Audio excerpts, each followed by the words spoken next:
Welcome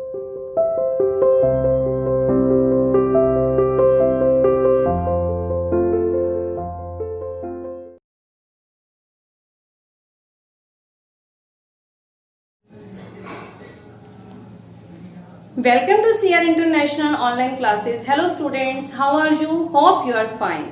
बेटा हम social and political life जो बुक है उसका चैप्टर नंबर 3 रीड कर रहे थे, how the state government work, कि स्टेट गवर्नमेंट कैसे काम करती है।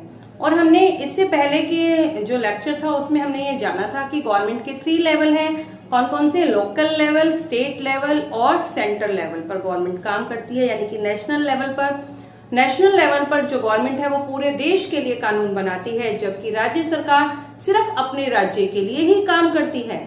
ठीक है, राज्य सरकार में राज्य को फिर से आगे डिवाइड कर दिया गया गांव में और जिलों में। फिर ये गांव और जिलों के अंदर जो काम है वो लोकल गवर्नमेंट करती है, जिसके बारे में हमने क्लास 6 में पढ़ा कि लोकल गवर्नमेंट में काम कौन करते हैं। नगर पालिका है, आपका जिला प्रशासन है, आपकी पंचायत है, ये क्या करते हैं बेटा, ये जो लोग हैं ये मतलब जैसे रोड बनवाना, ठीक है, रोड बनवाना, गलियों के अंदर लाइट की व्यवस्था करना और कुओं की सफाई करवाना, ठीक है, ऐसे बहुत सारे काम लोगों की भलाई के लिए पंचायत और प्रशासन करती है। गलियों से कूड़ा कचरा उठवाना, ऐसे बहुत सारे काम करती है गवर्नमेंट।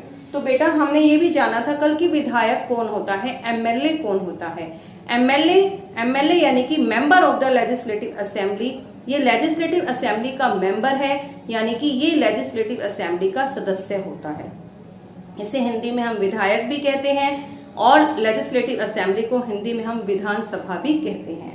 तो बेटा आज हम बात करेंगे a debate in the legislative assembly, कि एक लेजिस्लेटिव असेंबली में, एक विधानसभा में डिबेट यानी कि बहस किस तरीके से होती है। ठीक है, लेजिस्लेटिव असेंबली में एक बहस के बारे में हम बात करने वाले हैं। देखिए, Afreen Sujata and many other students from their school traveled to the state capital to visit the legislative assembly, which was housed an impressive building. यानी कि आफरीन, सुजाता और बाकी के जो दूसरे स्टूडेंट्स थे वो उन्होंने अपने स्कूल के साथ राज्य की राजधानी की यात्रा की और वहां पर वो लेजिस्लेटिव असेंबली को देखने गए, जो कि एक बहुत ही इम्प्रेसिव बिल्डिंग में स्थापित थी। ठीक है, जो लेजिस्लेटिव असेंबली जहां पर होनी थी वो भवन, वो बिल्डिंग जो थी बहुत ही इम्प्रेसिव थी, बहुत ही सुंदर, बहुत ही भव्य बिल्डिंग बनी थी। बच्चे अपने स्कूल के साथ उस लेजिस्लेटिव असेंबली को देखने के लिए जाते हैं। द चिल्ड्रन वर एक्साइटेड, बच्चे बहुत उत्सुक थे उस विधानसभा को देखने के लिए। After security check they were taken upstairs, पहले उनकी चेकिंग की गई। आफ्टर सिक्योरिटी चेकिंग करने के बाद ही उन्हें ऊपर ले जाया गया, यानी सीढ़ियों के रास्ते वो ऊपर गए। There was a gallery from where they could see the large hall below, कह रहे वहां एक गैलरी थी और गैलरी से वो नीचे की तरफ देख सकते थे। नीचे एक बहुत बड़ा हॉल था, ठीक है, बहुत बड़ा हॉल कमरा था। There were rows and rows of desk, वहां पर डेस्कों की कई कतारें लगी थी, कई बेंचेस वहां पर लगे हुए थे कतार के अंदर। देखिए बेटा, ये ऐसा, ये देख रहे हैं आप, ये देख रहे हैं आप, ये सभी डेस्क देखिए, ये रोज बनी हुई हैं, ये सभी रोज हैं जिसके ऊपर सभी एमएलए बैठे हैं। ये सभी के सभी एमएलए हैं। यहाँ पर विधानसभा में कोई डिबेट हुआ होगा तब की ये पिक्चर है, लेकिन अभी यहाँ पर डिबेट होने वाला था। ठीक है, देखिए आगे। This assembly was going to have a debate on current problem, कि इस असेंबली में बहस होने वाली थी किसी करंट प्रॉब्लम को लेकर, किसी तात्कालीन समस्या को लेकर जो अभी करंट में बहुत ज्यादा प्रॉब्लम कर रही थी। During this time MLAs can express their opinion and ask related to the issues or give suggestion about what should be done by the government. During this time, इस समय में MLA can express their opinion, MLA अपने विचारों को प्रस्तुत कर सकते हैं, and ask questions और प्रश्न पूछ सकते हैं related to the issues, उस मुद्दे को लेकर जिस मुद्दे पर आज बहस होनी थी, and give suggestions और सुझाव भी दे सकते हैं about what should be done by the government, की गवर्नमेंट को क्या करना चाहिए। भाई इतनी बड़ी प्रॉब्लम हो गई है, कोई भी प्रॉब्लम हो सकती है, तो एमएलए उसके ऊपर डिस्कशन कर सकते हैं। तो बेटा डिस्कशन के लिए सिर्फ रूलिंग पार्टी के एमएलए नहीं होंगे, उसके साथ अपोजिशन पार्टी के एमएलए भी होंगे। अब रूलिंग पार्टी के एमएलए कौन थे? रूलिंग पार्टी के एमएलए वो जिस पार्टी ने बहुमत यानी कि मेजोरिटी को प्राप्त किया, मतलब जब इलेक्शन हुए तो वहां पर आधे से ज्यादा एमएलए इस पार्टी के थे, वो हो गई आपकी रूलिंग पार्टी। और बाकी जितनी पार्टी बच गई वो अपोजिशन। इनके अंदर एक मेजर अपोजिशन पार्टी भी होती है, मतलब जो रूलिंग पार्टी के बाद सेकंड नंबर पर थी। सेकंड नंबर पर जिसके पास सबसे ज्यादा एमएलए थे वो मेजर अपोजिशन होती है, ठीक है। और बाकी सभी पार्टियां अपोजिशन के अंदर होती हैं। तो इस जब बहस होती है तो रूलिंग पार्टी जो काम कर रही है उसको लेकर अपोजिशन के जो एमएलए हैं वो रूलिंग पार्टी के एमएलए से क्वेश्चन कर सकते हैं, उन्हें सजेशन दे सकते हैं कि सरकार को क्या करना चाहिए, इस प्रॉब्लम को सुलझाने के लिए सरकार क्या कर सकती है, या फिर उनसे क्वेश्चन कर सकते हैं कि सरकार इस प्रॉब्लम को सुलझाने के लिए क्या कदम उठा रही है। आगे देखिए, Those who wish to can respond to this, और उन्हें उनकी इस बात का उत्तर देना ही होता है। Then the minister then reply to the question and try to assure the assembly that adequate steps are being taken। कह रहे जो मिनिस्टर्स हैं उन्हें इन प्रश्नों के उत्तर देने पड़ते हैं और ये कोशिश करनी पड़ती है कि वो असेंबली को आश्वस्त कर पाए, मतलब वो लोगों को आश्वासन, लोगों को पूरी तरीके से अच्छे तरीके से आश्वस्त कर दें कि सरकार जो है एडुकेट स्टेप सही कदम उठा रही है इस प्रॉब्लम से निपटने के लिए। The chief minister and the other minister have to take decision and run the government. Chief minister यानी कि मुख्यमंत्री को एंड अदर मिनिस्टर्स और दूसरे मंत्रियों को have to take decision, decision लेने होते हैं, एंड रन द गवर्नमेंट और सरकार चलानी होती है। We usually hear about them, हम अधिकतर सुनते हैं, और सी देम और देखते हैं इन द न्यूज चैनल, उन्हें न्यूज चैनल्स के अंदर, और इन द पेपर्स या फिर न्यूज़पेपर के अंदर। However, whatever decision are being taken have to be approved by the members of the legislative assembly। हम देखते हैं कि whatever decisions have been taken, कि क्या क्या decisions लिए गए, क्या क्या decision जो है अप्रूव किए गए लेजिस्लेटिव असेंबली के मेंबर्स द्वारा, विधानसभा के सदस्यों द्वारा। इन अ डेमोक्रेसी, लोकतंत्र के अंदर, these members can ask question, लोकतंत्र है, सभी लोगों को अधिकार है अपनी बात को कहने का, तो एमएलएस को भी है, चाहे वो अपोजिशन के ही क्यों ना हो, तो वो क्वेश्चन पूछ सकते हैं, ask question, debate an important issue, किसी इंपॉर्टेंट मुद्दे को लेकर वो बहस कर सकते हैं, decide where money should be spend etcetera, और वो ये भी निर्णय ले सकते हैं कि पैसे को कहाँ खर्च करना चाहिए। वो सरकार को सुझाव दे सकते हैं कि सरकार को कहाँ कहाँ पर पैसा खर्च करना चाहिए और किस तरीके से वो इस प्रॉब्लम से निपटारा कर सकती है। They have the main authority, तो इसलिए उनके पास ही मेन अथॉरिटी होती है, क्योंकि वो सरकार के काम पर निगरानी रखते हैं। सरकार से अगर थोड़ी सी चूक हुई तो अपोजिशन को मौका मिल जाता है सरकार पर उंगली उठाने का। तो बेटा उसी बहस का एक पार्ट यहाँ दिया गया है, देखिए एमएलए 1।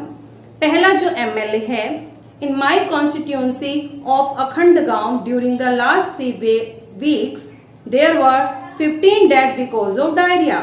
तो जो एमएलए 1 है वो कह रहे हैं कि मेरे निर्वाचन क्षेत्र कॉन्स्टिट्यूएंसी क्या, जिस एरिया से लोगों ने उन्हें चुना था, जहां के वो विधायक है, वो कह रहे हैं कि मेरे कॉन्स्टिट्यूएंसी जो अखंड गांव है वहां पर पिछले 3 वीक से 15 लोगों की डेथ हो चुकी है because of diarrhoea.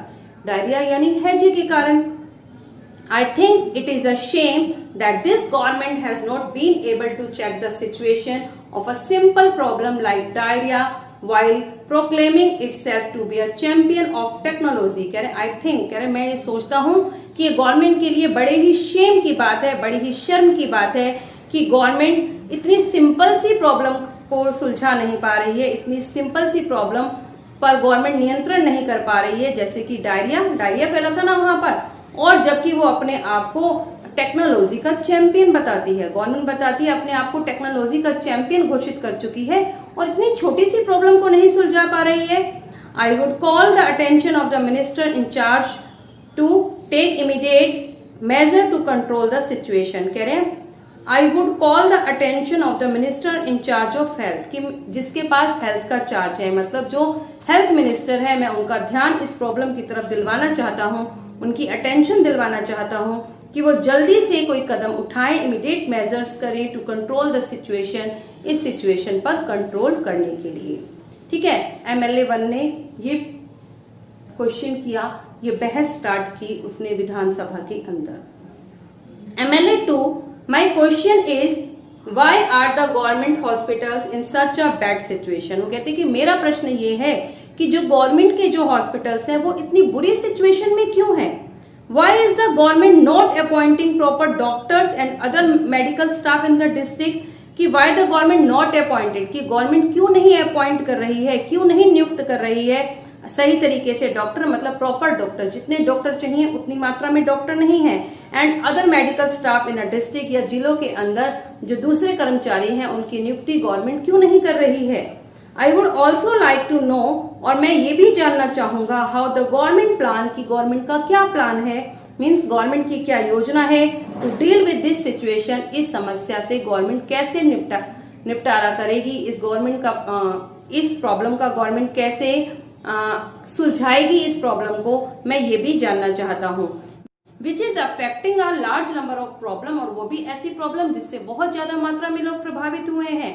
And is also spreading, और ये बीमारी तो फैलती ही जा रही है। इट इज एन एपिडेमिक, उन्होंने कहा ये सिर्फ एक सिंपल बीमारी नहीं है, ये तो एक एपिडेमिक है, ये तो एक महामारी है जो बहुत तेज गति से फैलती ही चली जा रही है। MLA 3, my constituency of Tolpatti too has a serious shortage of water. उन्होंने कहा कि मेरा जो कॉन्स्टिट्यूंसी है टोलपट्टी, वहां पर पानी की बहुत ज्यादा कमी है। Women travel up to 3 to 4 kilometre to collect water, महिलाओं को वहां से 3 से 4 किलोमीटर दूर जाना पड़ता है पानी को लेने के लिए। How many tankers have been put into a service to supply water, तो वो गवर्नमेंट से क्वेश्चन कर रहे हैं कि गवर्नमेंट ने कितने टैंकर्स को काम पर लगाया है कि वे उन लोगों तक पानी को पहुंचाए। How many wells and ponds have been clean, कितने कुओं और तालाबों की सफाई करवाई गई है। एंड डिसइंफेक्टेड, और उन्हें संक्रमण मुक्त किया गया है, यानी उसमें जो बीमारी को फैलाने वाले जो जीवाणु थे उन्हें खत्म करने की कोशिश की गई है। तो MLA 3 क्वेश्चन कर रहे थे, किनसे क्वेश्चन कर रहे थे, सरकार से, मीन्स जो रूलिंग पार्टी के सदस्य थे, मीन्स वहां पर जो CM जो मुख्यमंत्री था और जो हेल्थ मिनिस्टर थे उनसे ये क्वेश्चन कर रहे थे। MLA 4, I think my colleagues are exaggerating and the problem, उन्होंने कहा कि मेरे जो कलीग्स हैं, मेरे साथी हैं, इस प्रॉब्लम को बढ़ा चढ़ा कर बता रहे हैं, वो इस प्रॉब्लम को बहुत बड़ा बता रहे हैं। The government has taken step to control the situation, government ने इस सिचुएशन को संभालने के लिए बहुत सारे कदम उठाए हैं। Water tankers have been put into the service, उसने बहुत सारे पानी के टैंकरों को भी काम पर लगाया है। ORS packet are being distributed, और उसके साथ साथ ORS के पैकेट भी वितरित किए हैं। The government is doing everything possible to help the people, और गवर्नमेंट वो सब काम कर रही है जिससे कि लोगों की मदद हो सके। तो आप देख रहे हैं जो हमने MLA 1 के बारे में पढ़ा, MLA 2 और MLA 3, वो जो बात कर रहे थे वो सब बातें गवर्नमेंट के विरोध में कर रहे थे, क्योंकि बेटा वो सब अपोजिशन पार्टी के थे। वो गवर्नमेंट के काम पर कड़ी निगरानी रखते हैं और कोशिश करते हैं कि उसकी कमियों को जल्दी से जल्दी उजागर करें, क्योंकि उनका काम ही यही है। क्योंकि ये लोग तो पार्टी बना नहीं सके, तो अब इनकी जो कमी रह जाती है उसको वो मुद्दा बनाकर और ऊपर की तरफ उठाते हैं। वास्तव में अपोजिशन पार्टी का होना जरूरी है। यदि अपोजिशन पार्टी नहीं होगी तो रूलिंग पार्टी काम करती ही चली जाएगी, उसे पता ही नहीं चलेगा कि क्या कमी रह गई। तो वास्तव में ये सरकार को बताते हैं कि वो कहाँ कहाँ कमी कर रहे हैं। लेकिन जो MLA 4 था, MLA 4 देखा ना आपने, MLA 4 तो सरकार के फेवर में बात कर रहा था, मीन्स वो अपोजिशन पार्टी का नहीं था, वो रूलिंग पार्टी का था। तभी तो वो कह रहा था कि मेरे कलीग्स तो इस प्रॉब्लम को बढ़ा चढ़ा कर बता रहे हैं। सरकार ने तो बहुत काम किए, ORS के पैकेट बांटे हैं, पानी के टैंकरों को काम पर लगाया है। तो बेटे जो MLA 4 था वो रूलिंग पार्टी का MLA था। MLA 5, we have very poor facility in our hospital, हमारे हॉस्पिटल में बहुत ही पुअर फैसिलिटी है, मतलब सुविधाएं अच्छी नहीं मिल रही हैं।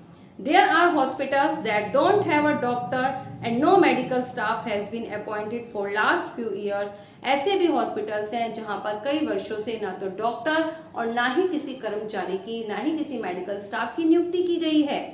इन अनदर हॉस्पिटल, यदि दूसरे हॉस्पिटल में देखें तो the doctor has gone a long leave, doctor जो है एक बहुत लंबी छुट्टी पर चले गए हैं। तो ऐसे में गरीब व्यक्ति क्या करेगा बताइए, वहां डॉक्टर नहीं है और जहां पर डॉक्टर है वो लंबी छुट्टी पर चला गया। अब उन गरीब बेचारों के पास तो पैसा है नहीं कि वो प्राइवेट हॉस्पिटल में जा पाए, तो इस मुद्दे को MLA 5 ने उठाया। दिस इज अ शेम, ये बहुत शर्म की बात है। I think the situation is going from bad to worse. कह रहे मैं सोचता हूं कि ये जो स्थिति है बद से भी बदतर होती जा रही है, मतलब बुरी से भी बुरी होती जा रही है। How are we going to ensure that ORS packet reach all the families in the affected area. कह रहे हम ये कैसे जान पाएंगे, कैसे गवर्नमेंट आश्वस्त होगी कि जो ORS के पैकेट हैं वो सभी परिवारों को, अफेक्टेड एरिया के अंदर सभी परिवारों को मिल रहे हैं, सभी परिवारों तक ORS के पैकेट मिल गए। गवर्नमेंट इसको कैसे आश्वस्त करेगी, कैसे एंश्योर होगी गवर्नमेंट। ठीक है। MLA 6 हैं, देखिए वो क्या कह रहे हैं। The opposition member are unnecessarily blaming the government. उन्होंने कहा जो विरोधी दल के जो नेता हैं वो बेफिजूल ही गवर्नमेंट पर को ब्लेम कर रहे हैं, मीन्स वो भी रूलिंग पार्टी के हैं। MLA 4 ने रूलिंग पार्टी के थे और MLA 6 भी रूलिंग पार्टी के हैं। The previous government did not pay attention to sanitation. उन्होंने कहा कि जो पिछली गवर्नमेंट थी उसने सैनिटेशन पर कोई ध्यान नहीं दिया, साफ सफाई पर कोई ध्यान नहीं दिया। We have now taken up a drive to clear the garbage that has been laying around for year. उन्होंने कहा we have now taken up, हमने अब तो इस कूड़े को उठाने के लिए कदम उठाए हैं, हम इस कूड़े को उठाने के लिए कई कदम उठाए हैं जो कई सालों से चारों तरफ फैला है। तो बल्कि जो MLA 6 थे जो रूलिंग पार्टी के थे उन्होंने तो अपोजिशन पार्टी को ही ब्लेम कर दिया। मतलब जैसे कि अभी बीजेपी सत्ता में है तो बीजेपी से पहले कांग्रेस थी तो कांग्रेस को ही ब्लेम कर दिया कि हम तो बल्कि उस कूड़े को उठाने के लिए भी काम कर रहे हैं जिसे पुरानी गवर्नमेंट ने जिसे उठाने के लिए कोई काम नहीं किया। प्रॉब्लम सिर्फ पानी की नहीं है, उन्होंने कहा प्रॉब्लम तो सैनिटेशन की भी है। अब इतने समय से कूड़ा फैला है तो उसे सुलझाने के लिए कुछ समय तो लगेगा। तो बेटा इस तरीके से जो है लेजिस्लेटिव असेंबली उसमें बहस होती है। बहस में पार्ट दोनों ही तरफ के MLAs लेते हैं।